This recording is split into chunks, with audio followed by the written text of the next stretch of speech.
Christians, if you are a Protestant Christian, you hold to one of two systems of biblical theology.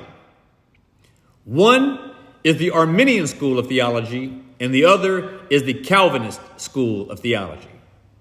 James Arminius and John Calvin are the two names associated with these two theological systems because they are the ones who are most noted for heralding and championing these doctrines associated with their names. If you are a Protestant believer, you hold to one or the other. It is one or the other. Your theology is either Calvinist or Arminian. No matter how you try to weasel your way out of it, if you are a Protestant, you are Calvinist or Arminian. Now, each one of these theological schemes has 5 principal tenets of theological doctrines. The one that is most familiar to modern day Christians today are the 5 tenets of Calvinism that became known under the acronym of TULIP. The T stands for total depravity. The U stands for unconditional election. The L stands for limited or particular redemption. The I stands for the irresistible or the efficacious call. The P stands for the perseverance of the saints. Now, what you may not know is that these 5 points of Calvinism, known as TULIP, were a direct point-for-point response, not original, a response to the 5 points of Arminianism.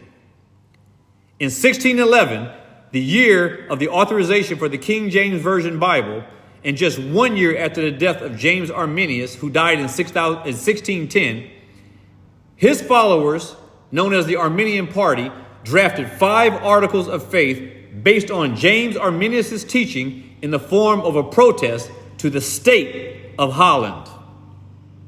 The Arminian Party, as they were called, insisted that the Belgic Confession of Faith and the Heidelberg Catechism be changed to be conformed to the doctrine contained in their protest, known as the 5 points of Arminianism. The Arminian Party wanted their theological treatise to become the official standards of the Church of Holland. This outlines the origin for which Calvinism would spring as a system of theological doctrine. Arminianism is the start of it, and they started it with the 5 points of Arminianism, or the 5 points of James Arminius. Whether you are an Arminian or a Calvinist in your theology, one thing is for sure: if 1 point out of your system changes, the whole system falls. You can't share elements of both and have them be consistent.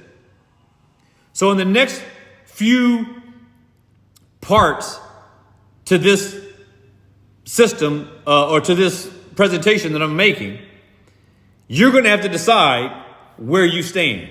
You're definitely going to be more illuminated, I hope, as to what your position actually is in terms of your view of biblical theology. So be provoked and be persuaded.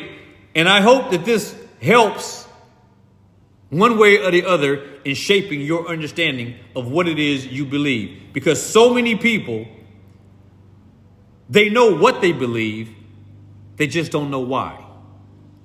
So once again, be provoked and be persuaded.